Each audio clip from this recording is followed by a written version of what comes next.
Hi, my name's Alien. Welcome back to the third episode of Driftopia, the podcast. Today is very fucking special.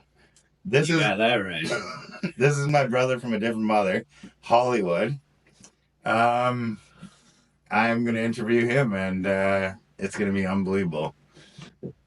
That's the introduction? Yeah, I guess. No. Okay, so And a disclaimer. Things are gonna get gay and they're gonna get racist. No, I'm joking. Joking, guys. Okay, go on. Let's do it. how long have we been friends for? I met you when I was probably... And this isn't like a... No, we testing you or anything. Yeah, so me and him lived in the government housing of South Surrey, White Rock, and people called it the crack shacks. Like the ghetto, kind of? You know? Kinda, and it was near the mall, and it was pretty much single mothers, and now you could correct me, I don't know if it was like Bosnia or Sarajevo, but it was people escaping a war. And so it was 3 buildings. Alien lived in the far left building, I lived in the far right, and there was like a forest area, and all the kids would play in this little forest area. And I remember meeting him there because he was part of the building complex and whatever. But then I would say like 95, we were skateboarding more, and that's when we became like buddies. But I remember like seeing you and Billy Walsh and some other dudes, and there was this like grade 2 probably though, like when elementary school is like pretty much when we first met, I feel. Yeah, no, for sure. But we didn't 1995 is when we would have been like... We didn't really hang out. Like, we knew each other, but we weren't hanging out in elementary school that time. Like that. That's cool. How did you get the nickname Hollywood? Well, when I was a kid, at an early age, my mom couldn't afford a babysitter, so she was a ballet teacher. I'm really gonna admit to some stuff here. And instead of getting me a babysitter, she was like, "Oh, I'll take him to the dance classes. He can chill, and I'll teach the dance classes." And then the way she puts it is, one time I just started getting up and dancing. And she was like, "Oh, he's pretty good." So I started dancing, and I became like this pretty good dancer. Ballet, tap, jazz, all this shit. And I would enter competitions. I would always get first. It became like a thing, and they're like, "Oh, this kid's awesome, man. Hey, Tyler, you're great, man. You should do acting." So I'd audition for commercials. Like in 1992, I got you can look it up on YouTube. It's on there, eh? Yeah, I got a Super Soaker Man commercial. And it was like a Road Warrior vibe. We all dressed up and we were like, whatever, squirting each other. And you're dancing? No, there's no fucking dancing involved. This is just like, hey, maybe you could do acting too, kid. And in the commercial, you'll see this weird, quick glimpse of a blonde, mulleted kid. And that was my first commercial, and that was for a 1992 grade 2, 8-year-old. That was a $800 paycheck. Jesus. So, started doing commercials, and then in like, I want to say when I was 12 or 13, I'd show up to the White Rock skate park. And you remember Stacy Sticky Ricketts? He passed away in a drink and driving accident. And Rigo Gonzalez. Oh yeah, he's the man. He was like these were like older White Rock Bowl locals before there was a skate park there. Rigo takes awesome photos. Yeah, Rigo's the man. He lives on Vancouver Island, I think. And so I would show up at the park, and I was like kind of like a cocky little shit, like blonde mullet, and my mom would let me buy new skateboard gear. With the money you made. Yeah. So my mom would let me buy new skateboard gear. And it was weird to see like probably a 12, 13-year-old kid with new shit. and Stacy Sticky Ricketts, Rico Gonzalez. One day I remember they're like, "The fuck, kid? Like, where you get all this new shit?" I'm pretty sure it was the time you showed us the park and you had a cream Campbell board and they were playing football. Like, I remember that board. Yep. That's what I remember. So, yeah, they're just like, "What the fuck, kid? Like, where'd you get the new stuff? How do you afford that?" And I just replied, "I'm an actor." And then, yeah, that right there, they're just like, "Oh, here we go. Hollywood's here." And then that just grew from there. Yeah, that was it. So I'd show up at the park. They'd be like, "Oh, Hollywood's here. Here he comes. Everybody watch out." And then, yeah, it was a joke. And I was like, fuck these guys. And then everybody just started. Like, you took it personally, but then all of a sudden you're like, this is pretty sweet to have it. Yeah, like after, it was just like everybody started calling me Hollywood. And then, but I will say this. I don't introduce myself as Hollywood. There's nothing douchier than like, whether it's a kid or a man being like, "Hey, I'm Hollywood." They call me Hollywood. Oh, no, yeah, no, for sure. I hear what you're saying. What, and were you in a Barbie commercial when you were younger too, skateboarding? Yeah, so there was a... to me, since you're telling me new stuff right now, even though I'm your best friend, I thought that your Hollywood name come from that commercial. No, it was way before that. So the Barbie commercial was a cool older skateboarder dude who people might know, Galen Richter. Galen. I know it was Galen. He was in the commercial too? No, I don't know. I think he was like... production, he was just like, "Hey, you guys should audition for this commercial." So me, our buddy JJ, who we've known since we're kids, John Duke, and who the fuck else went? There may have been somebody else there, but we auditioned for this skateboard Shannon made by Mattel, made by Barbie, and JJ gets the part because we're like in grade 7 or 8 and JJ's still pretty short. So you had to dress him as a chick? Or? No, it's nothing. It's like background skateboarders. But the premise of the commercial is the skateboarder is getting one-upped by skateboard Shannon.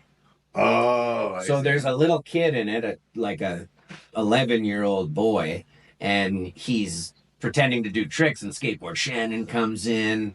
And so JJ was stunt double for the 10-year-old kid, even though he was 13 or 14 because he was short. And then we were background skateboarders. That's fucking cool. But it's always easier to say like, "Oh, how come they call you Hollywood?" And you're like, "Yeah, I was in a skateboard Barbie commercial."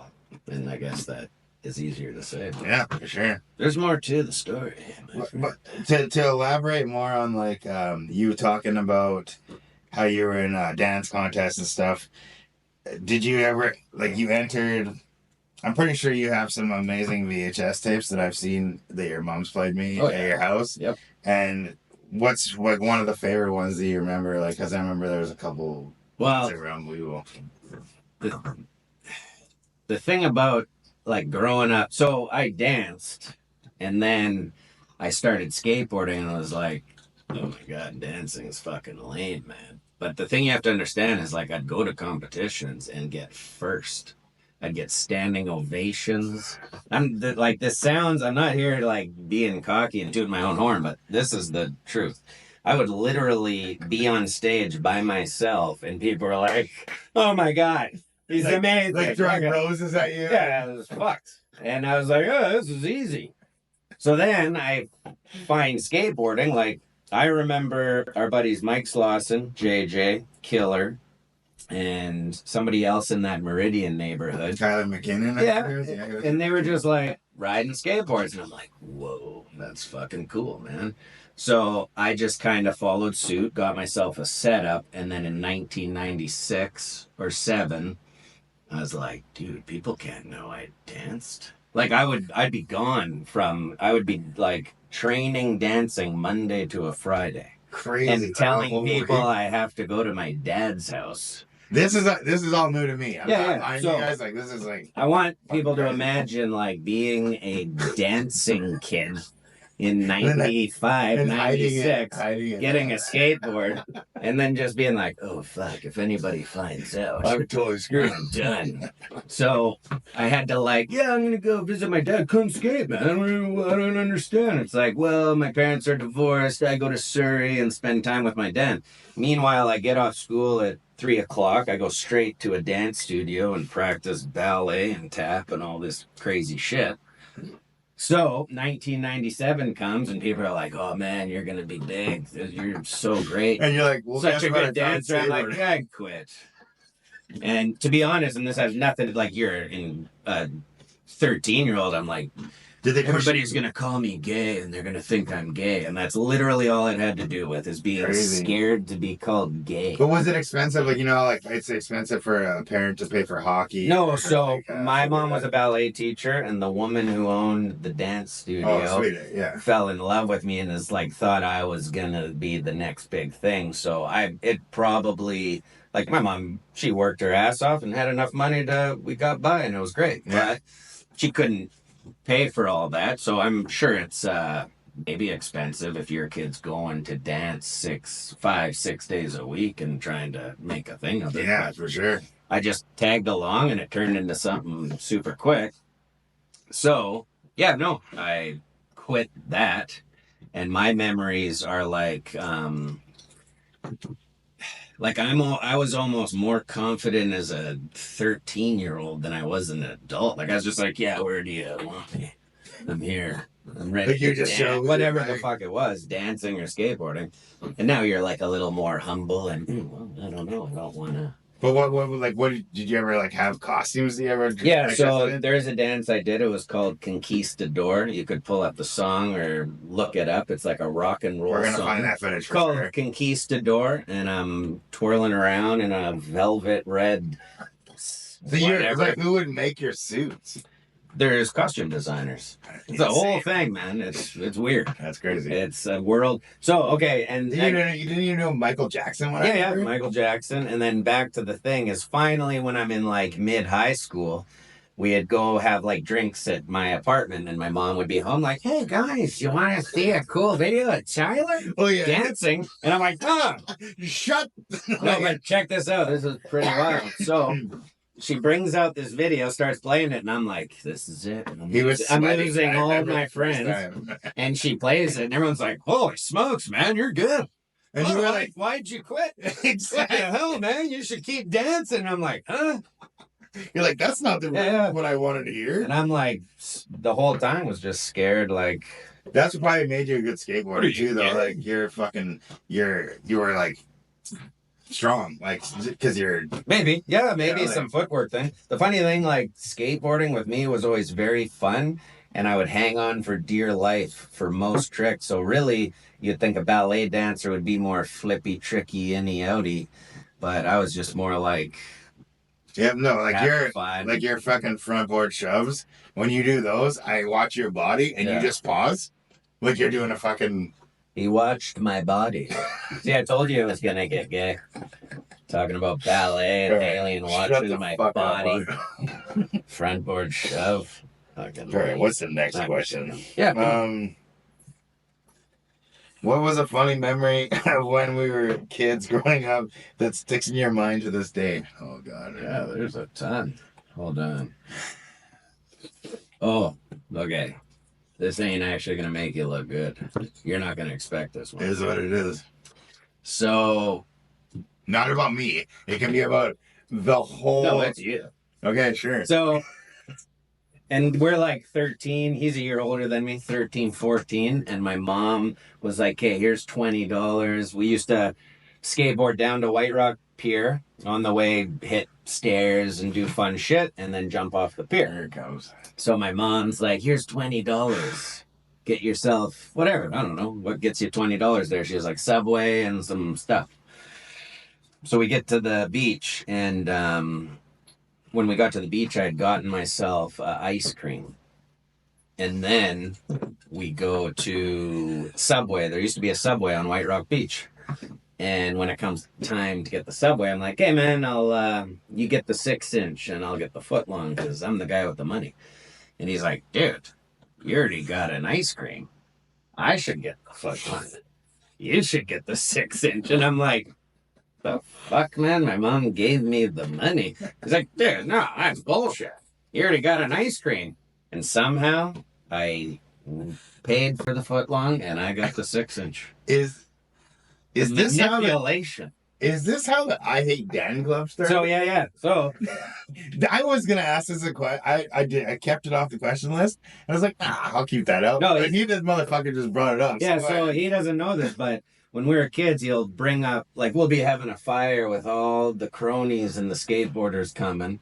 And he's like, dude, Hollywood, remember that I Hate Dan Club? And everyone's like, whoa, man. And they look at me like I'm some bully and it's harsh. I'm like, no. This is how it started.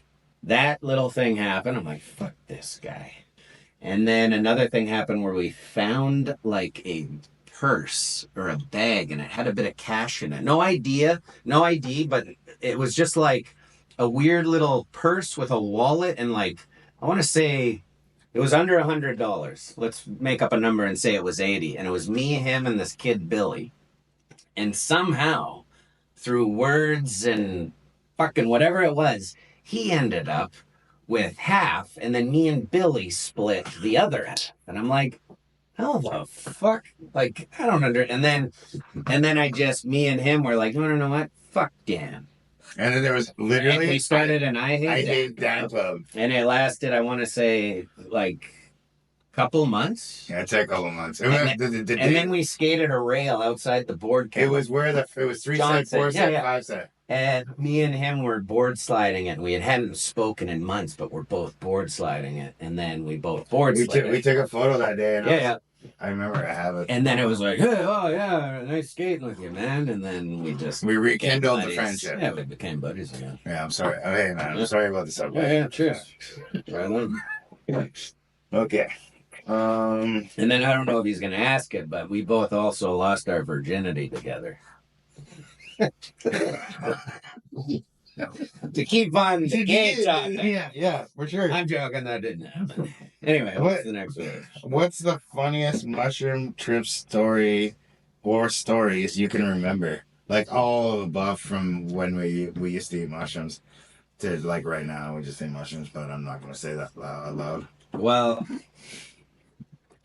you want to know what's funny is when I was younger, I talked about being like a cocky little shit. And I was kind of like this aggressive. I like to play pranks on people and kind of do some dumb asshole shit. And I remember, I don't know if it was grade 9 or 10, but I did mushrooms.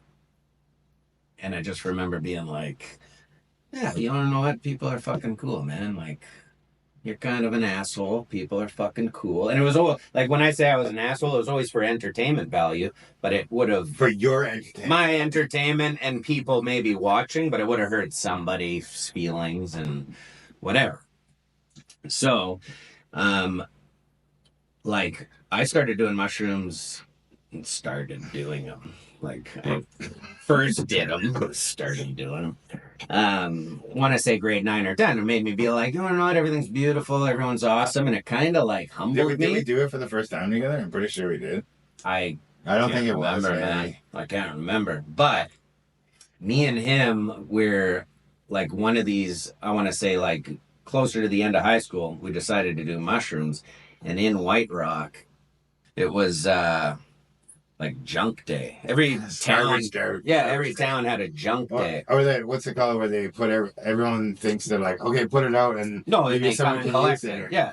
So, and this is like not quite 2000, I want to say, or maybe it was 2000. So 2001. This one. And so we're cruising around. It's still daylight, and for some reason we've just eaten mushrooms randomly, and we come across a bicycle, and then like a.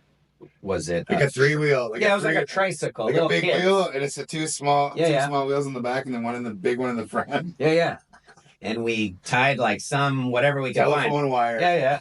Electrical cord, telephone wire, and I'm in this little tiny kid's like tricycle, and he's riding a bike, and we're just cruising around White Rock, just like laughing and like two were crying. Yeah, time of our lives. And I'll never forget, we go through a gas station and there's the thing that goes and we just would go back and then laugh, and people are just looking like, the fuck are these idiots doing? Turn around, go back to the little like line and like and just we did that for like 20 minutes just laughing, and it was amazing. And you want to know what? you don't want kids to do drugs. Yeah, it might affect their development. I would definitely say like white powdery substances and chemical drugs. But I will say doing mushrooms during high school was a beneficial thing, man. It made me, I used to be a prick. Not, I don't want to say a prick, but like I said, like there's probably some people that have stories about me who are like, that cocky piece of shit. Remember when you did or said that? Yeah. And then after I did mushrooms a couple times, it kind of made me realize like, yeah, you're not all that great. We're all good. Everybody's cool. Yeah. Everybody's an equal. It kind of relaxed your brain a bit. Yeah, and like when you're growing up, who knows, you're getting introduced to testosterone, your angst, well, let's fucking do it. Yeah. So, yeah, no, it was great. It was calmed me down, and I would recommend mushrooms to anybody. Sweet. What's the funniest? Good question. The funniest. Well, over the years, you've played pranks on my mom, Karen. What's your favorite, and how did it go down? Are you ready for this prank? This is gonna get dark, as well as funny. I don't know if you can. Whatever. I don't give a fuck. Well, who's gonna be offended? So, in 2001, we had a buddy who passed away. Rest in peace, Major Dave Bowers. Yeah, cheers to him. Amazing skateboarder. Everybody loved him. I thought he was an asshole, and me and him butted heads, but awesome white rock skateboarder. Legend. Legend. Yeah. And he ollied the fucking pyramid from flat to flat. Like no one will ever do that. So he had a dad named Doug Bowers. I'm sorry. You okay with me telling this story? It is what it is. So he had a dad named Doug Bowers, and this dude always gave me the creeps. I don't give a fuck what anybody said. I'm not saying I'm a good judge of character when I was a kid, but when I was like 13, this dude tried to sell me, Doug Bowers, his Major Dave's dad, tried to sell me earrings for women made out of mammoth tusk from Alaska. And I'm 13, and I'm like, what? I'm like, I don't have any money. I'm 13, dude. And why the fuck would I want mammoth tusk earrings? So that was the first of many things where I'm like, this guy's a freak.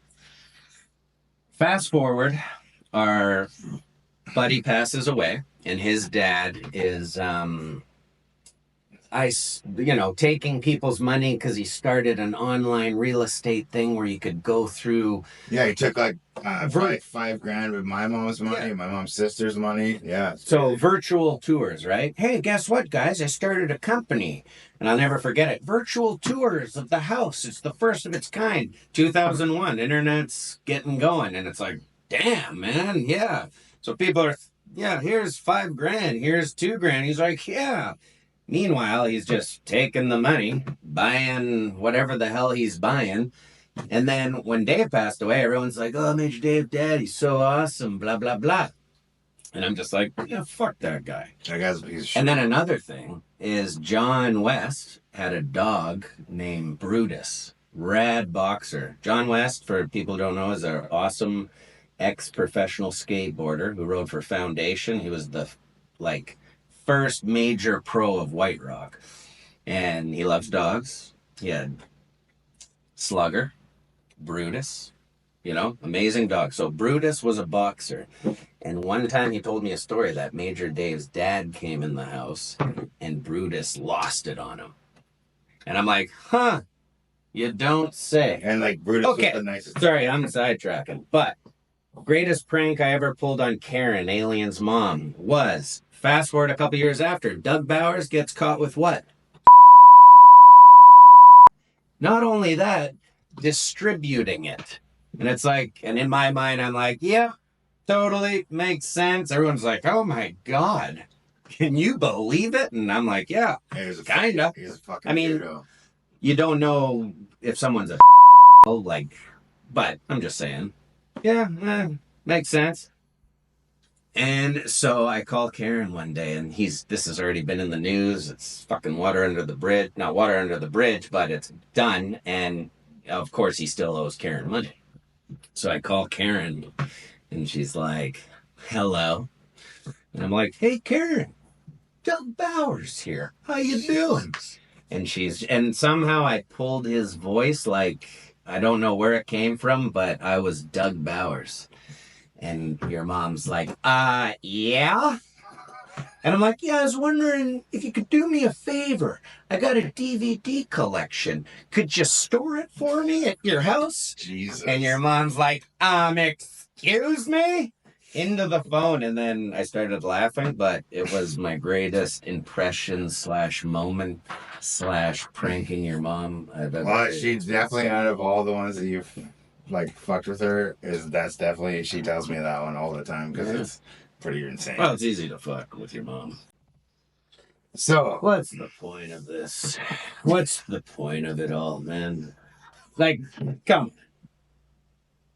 You're asking me, your buddy from White Rock, questions. Who gives a shit what I think or have to say? well, I really want to know, especially you recently got married. Oh, Your to your lovely wife Priscilla. Yep. Tell me your guys' story. well, I met her in a brothel in Papua New Guinea. No, here's the story. You want to know what? This is actually an amazing story. No joke. So I'm excited to hear it. Just before COVID, which would have been, when was COVID? 2020?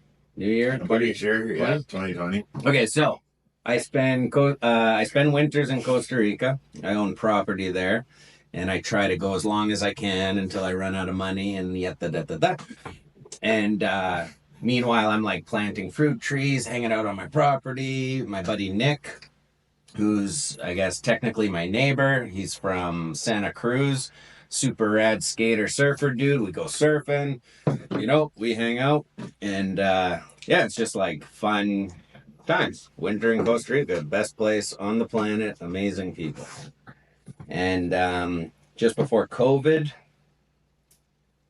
me and Jake Pippis, who is another White Rock local cool dude we grew up with, I think there was like I want to say some kind of fight, UFC fight, something going on. And there's like a cool little sports bar in this beach town called Playa Dominical. And yeah, we're just there for drinks, chilling. And I had seen this girl around town, Priscilla, but I didn't know her name, but I'd seen her around town. I was like free seeing chicks. She's free seeing dudes. And I remember seeing her walking with some dude, and I just put it in my brain like, yeah, I guess that girl's taken, whatever. So I never really approached her or whatever, but she was in my mind like who's that? Sometimes you see a girl or guy. You had the hots for sure. Yeah, like whatever floats your boat, and you see someone and it just like sparks something. So we're at this sports pub, I guess you'd call it, and there's a fight on, and then I see her, some blonde girl, and her brother Marco, who's here enjoying Driftopia. And I'm like, ah, damn, there's that girl. So I go use the bathroom, and Marco comes in and he starts taking a leak, and he's like, hey, bro. I'm like, hey, man, what's up? He's like, hey, I seen you out in the water. I'm like, yeah, you too, man. And he's like a surfer dude. And he's like, hey, you seem like a cool guy, bro. I'm like, yeah, you too, man. It's like kind of weird how you're like What? pissing. You're like, what? And then he's like, hey, don't tell her I told you this, but my sister, Priscilla, I think she likes you, man. And I'm like, you mean the girl with the long black hair? That's your sister? He's like, yeah, she likes you, man. Don't tell her I told you. And I was just like, okay, let's do it. So I go up and I just was like, hey, I'm Tyler. Can I buy you a drink? And she was just like, I can buy my own drinks. And I was like, oh. Okay, anyway, you could buy your own drink, but we could have a drink together. And then, yeah, that was it. Cool. That's it. It was just, we hung out a few times. And, like, I'm like the king of finding any reason to not be in a relationship or to kind of bail. Like, I like being single. It suits me fine. I like traveling. I like doing things on my own. So, and then finally I meet this girl and I'm like, oh, I like this. Yeah, you're like really stoked, right? So I fly home that year, and it was San Jose, Costa Rica to Houston, Texas. And in Houston, Texas, people are like, COVID, and you want to know what? We got to shut down the airports. And I'm like, yeah, okay. Some fear mongering news bullshit. And then, man, a day later, Costa Rica shuts down, like people coming in unless you're a citizen. And, well, the rest of the world did what the rest of the world did. Mm-hmm. So I made a joke. I moved in with my two friends, Bradley and Natalie. And I made the joke like, oh, I finally fall in love and the world is shut down. Yeah. So anyway, we keep talking, and I just told her, I'm like, as soon as the borders open up, I'm coming down there. And then it was August, the following August, the borders open up. And she's like, sends me a message like, oh, Costa Rica opened up their borders. I'm like, yeah, right on, I'll book a ticket. I go, is this story too long? No, it's awesome. Yeah. This is what I wanted you to. So I go book a ticket, and it's Vancouver to Frankfurt, Germany. Frankfurt, Germany to San Jose, Costa Rica. And what's your normal flight? Like, so well, it's like somewhere in the States or Toronto and Costa Rica. So this one was like 24 hours. Yeah, for $4,500. And I'm like, oh boy, this is going to be hard to figure out. So I've had a aeroplan visa, like a TD aeroplane visa. Mm-hmm. And I've never, like, it's like, oh, you get points. It's like, okay, cool. I've never really paid attention to it. And I've had this thing since fucking 2000 and I don't even know, 4. Yeah. And, well, would it have been? Yeah, it doesn't matter. Maybe a couple of years later. Anyway, so I've had this thing for a while, never paid attention to it. So I call the hotline. Hey, aeroplane, I got any points? And the lady's like, are you sitting down, sir? And she tells me I got 400,000 points. The trip's paid for, blah, blah, blah.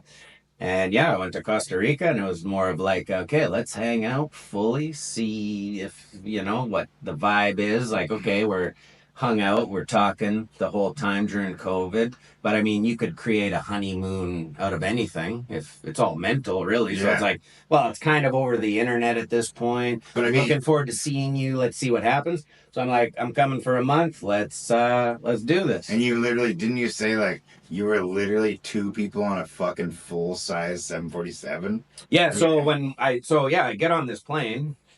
And we go from Vancouver to Germany. If there is a silver lining of all the COVID bullshit, Vancouver to Germany, there's 3 people on there. And we're talking a Lufthansa jumbo jet. And I just see a head and a head and a head. And I'm like, Jesus, this is actually kind of sick. Then German. So it's like 10, 11 hours there, 10, 11 hours back to San Jose. So it's kind of the dumbest. But you did what you did because you were in love, right? As far as I'm concerned, it was paid for, even though it's points. And then, we hung out, and then it was like, oh yeah, this shit's amazing. And then I think what happens is the male sperm meets the egg, and something happens there. I don't know really the science. And my next question is... Yeah. What's it like being a dad to your amazing daughter, Tally? Oh, yeah, Taliana, the sperm and the egg. People will tell you it's life-changing, man, and it's lame. Like, when people would say that, like, you don't know, until you have kids, you don't know, and I think that's all bullshit, but the one thing I'll say is, like, everything I do, it's about what is the best experience for her. Some people might think discipline, school, fucking blah, blah, blah. But in my mind, it's just like love and experiencing life in the world. So awesome. Nothing's changed. It's like we go on trips. She's flown back and forth, Costa Rica, Canada. We're here. We light fires. We hang out with you guys. Yeah. We just went to the lake today. Everything I experience, which is fun, she's included, and it's fun, and it's love, and it's just amazing. Like soaks it up like a sponge, too. Yeah. No, it's forever. The only thing that changes is like the like, especially in Canada, there's lots of like some guys at the girls' bathrooms in Kitsilano and weird shit like that. And now it's like this weird, and it's not even a paranoid thing, because in the news, everybody knows you'll hear some fucked up story of some fucked up human doing something fucked up. So now I got a 3.5-year-old, 4-year-old daughter to protect, and there's like this heightened like, Yeah. Well, it's your animal God. instinct too, right? Yeah, and it's just like that's the only thing that's stressful on my end is you have to now. Am I capable of protecting her in any situation? And you like to think you are, and it's the battle of that. But as far as like experiencing life and showing love, it's like I got all that covered, man. It's like, yeah, follow me. We'll go skate, take you surfing, take you to the playground. Like it's all fun. I'm pretty much a giant kid. So nothing, my life isn't harder. It's just that weird protective aspect gets a little more like, it's Cool. a little tricky. What was you bought property in Costa Rica years ago? Very smart of you. What's it like owning your own property in Costa Rica?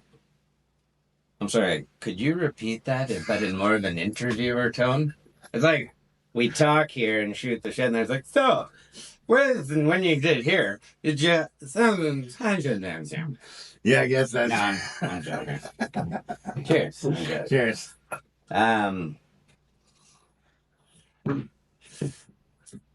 Yeah, I don't know. So I visit Costa Rica.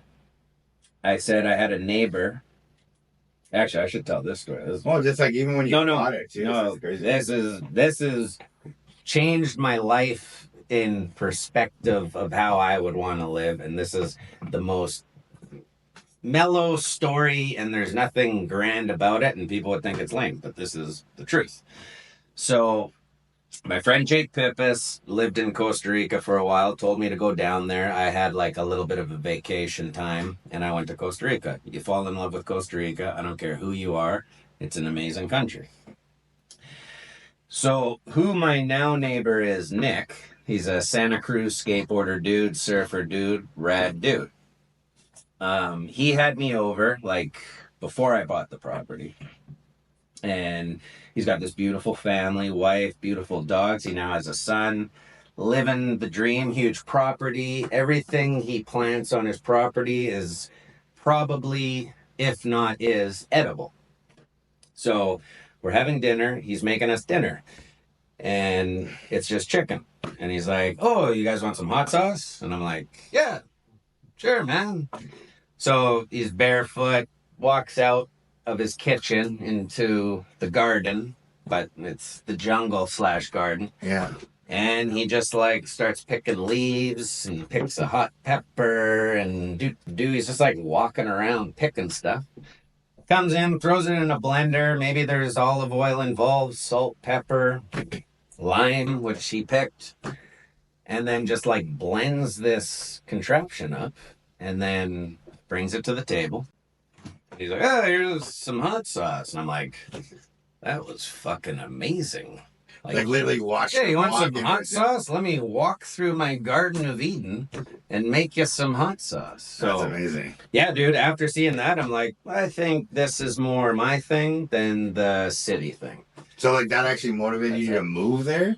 Kinda. So I was like, hey, like as a joke, me and Jake Pippis, who's from my town, like, let us know if you blah, blah, blah, see anything, because he looks out and will sell people properties if... He's not a real estate agent. He is, but if he thinks you're cool, he'll sell you something. That's like, cool. It's kind of rad. Well, because he doesn't want fucking lame people moving into town. There you go.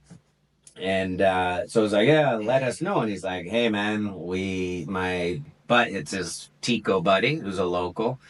And he kind of owned the area and sold Nick his land and this and that. And then he's like, I think he wants to get rid of this 6 acres. You could split it into 3 acres. Both of you segregate it, blah, blah, blah. And he only wants you'll probably take this much and it's a good deal. And I'm just like, yeah, sure, I don't care. And we're his neighbor. He's like, yeah, it's right next to me. I'm like, dude, done. And then we go down there. How much did you guys end up paying for it? Like years ago? Was it 5 years ago? It would have been more, maybe 8 years ago. But yeah, for 3 acres, 33 grand Canadian.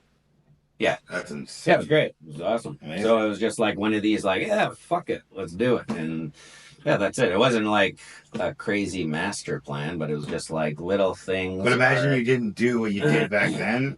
You wouldn't be so ahead now. Like having a whole family now. Yeah, I mean, you don't, everything's hindsight, but it's just like you take it as it comes and you're like, this is a good idea, and you trust your instinct. And that's awesome. Yeah, do it that way.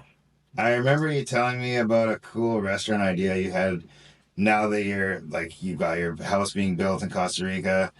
Can you elaborate more on that? No. Okay. But I will say this.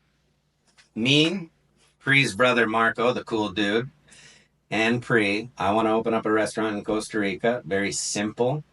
They don't have a lot of it down there, and I think it would do good and be a good way to like work with family and have an income and be able to be a surf bum dad and have my kids help out and just... So something's coming. But wait, yeah, maybe, but I don't want to tell you the idea or some asshole's going to take it. Because I know there's millions of viewers here. I know some of you out there, you're going to move to Costa Rica and steal my idea, aren't you? Aren't you? Don't lie. What I'm joking. What is... Okay. I love your dad, Peter, so much. Mm-hmm. What is one of the funniest fucking stories that you can tell me about your awesome dad? One. Okay, fine. You can elaborate. Do whatever you want. Okay, so my dad is a 1942 German-born... Perfect. This is what I'm doing. Like crazy old... Now, well, I shouldn't say old. He wouldn't like me saying that, but he's an amazing 82-year-old he's gonna listen to this for sure. Crazy German dude, and he pretty much taught me to like have fun and laugh and not give a fuck what anyone thinks and just take it all in and do the thing. Life. You do it. You can complain about it sometimes and blah, blah, blah. So he's a very quirky, funny guy. Most people like him when they hang out with him. He has a funny presence, some interesting old school ideas and nuance ideas, and he's cool to be around. And I'll tell a story when we came, I didn't bring him here. He came to visit me when I was staying with Alien, working at Tech. And we went with one of Alien's buddies to a hot spring. And I was just like bringing up conversation of the old days. Like, it must have been a weird time when cocaine was introduced, like in the late 70s, early 80s. You know, when things were like... We went to halfway hot springs? Yeah, we went to the hot springs and we were just in your car and I was just like, you know, sometimes you want to know, like, what would that have been like? Cocaine's new and like nowadays it's disgusting and... fentanyl and all that shit. People put stuff in it, blah, blah, blah. It's kind of a gross drug. But back in the day, it was like, disco. It's like smoking a cigarette. Yeah, and so I'm like, cocaine. It must have been crazy when I got introduced, like, it must have been some fun times. And he goes, yeah, I used to sprinkle that shit on my hard-boiled eggs. Like without laughing? Well, I know. Driving? Yeah, while you're driving, I'm like, ugh. I didn't fucking hear that. And here, like, growing up, my dad's like, doobies are for dope smokers, and don't be a dope smoker. And he acted like this grand, he's gotta be the influence on his kids, sure, right? Yeah. And then he throws that out a couple of years, and I was like, damn, Dad. And then, one time he told me a story. And the way the timeline lined up, he's like, I met this beautiful half-native, half-Danish black chick in the States, Washington State. I would go across the border and, I had to say I was working because I was helping out with a disco in Budapest. Is this like a dinner talk or is this like random? No, this is just him telling stories. And he's got this awesome story. I'm like, fucking right. So that sounds fun. Yeah, he's like, but I have responsibilities and your 2 older brothers were born. But the way the timeline lined up, I'm like, I think you're talking about cheating on my mom. Like, I'm pretty sure you told me a story because, wait, hold on, 1980, what? You're already divorced with whoever and you're like, my mom. You're my dad. No, but it's cool. I don't care. He's a human being. It is what it is. But the way he's telling the story, I'm getting into it. And then he starts blurting out times and when he worked here and had to go across the border to help out with it was like a club they're opening / German restaurant. Yeah, like his main story was like he opened up his own restaurant back in the day. No, so if people don't know this, White Rock people, Peter Mueller owned Moby Dick in White Rock, famous fish and chip joint. He sold Moby Dick to Peter Mueller, What? and it was called Long Beach Cafe, and that was in the 70s. Fucking crazy. Yeah, that's my dad. No, but anyway, we could do a podcast on. We should bring my dad here. Yeah, pretty well. He's When he comes, guy, he's coming. He would offend people though. He's got when it comes to these nuanced views. He's just old school. Yeah, like he's not mean to anybody, but if you want to get him going on nuanced things that are going on, he's like, oh yeah, you fucking put him in jail, man. You know, he's got more of a militant idea about all the stuff these days. But, yeah. This is also to do with back in the day. When I used to come visit you, you had a cat named Pearl that seemed to be possessed by the devil. Can you share some stories? Yeah, well, my cat didn't like you. It didn't like fucking anybody. It would go down the hallway and it fucking would attack anybody. Yeah, so I had a cat, Pearl. I don't know what happened with her. Maybe she, like when we bought her, she was feisty one. You were fine with her. You pet her. No, she liked me and my mom. We could cuddle with her. We could hang out with her. But for example, if she asked for like food and we didn't give it to her, I'd go use the bathroom in the middle of the night, and it's like, or my mom, and it would sink its claws in you and bite you. Like fully bite you. Yeah. So once I was old enough and started having people over for drinks, you'd have like 17, 18-year-old, like bigger boys, like, Hollywood, your cats, I'm trying to go to the bathroom, your cat's here. And the cat just blocks the entrance, like, fuck. And wait to fight. It was yeah, crazy. like, it'll stand there, and you got, like, these teenage kids who should be a little more tougher, like, scared of my cat. And Alien one time, he was waiting for me. I was like, we're grabbing some shit. He's just, like, sitting on my bed, like, let's go. And all of a sudden, my cat reaches between the bed crack, like not even a half an inch, and clips him like grabbing him like neck. And he's like, "There's your cat," and he's trying to get out of there, and it wasn't happening. For God's sake. Yeah, Pearl. This is kind of jumping forward, but remember when you backside grinded the Dirtoro rail at Driftopia high on mushrooms? What motivated you to try that? You know, that was my greatest moment in skateboarding ever.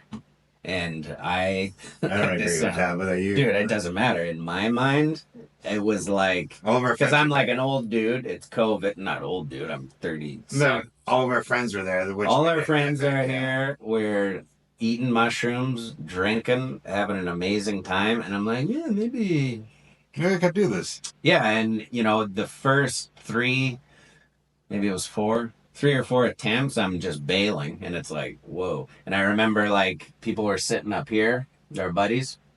Like by the dining area? Yeah, and they're just like, dude, Hollywood, you don't have to do this, man. Because it looked dumb. It was like, what is he, an idiot? And it was like, what are you doing? You're not going to do it. And then in this weird... mushroom haze. Because we were both super high on mushrooms. Yeah. And you're like, oh, you can do it. And I'm like, eh. And then they said that, like, whoa, man, relax. And I was like, hey, you know what? Fuck you. Watch this.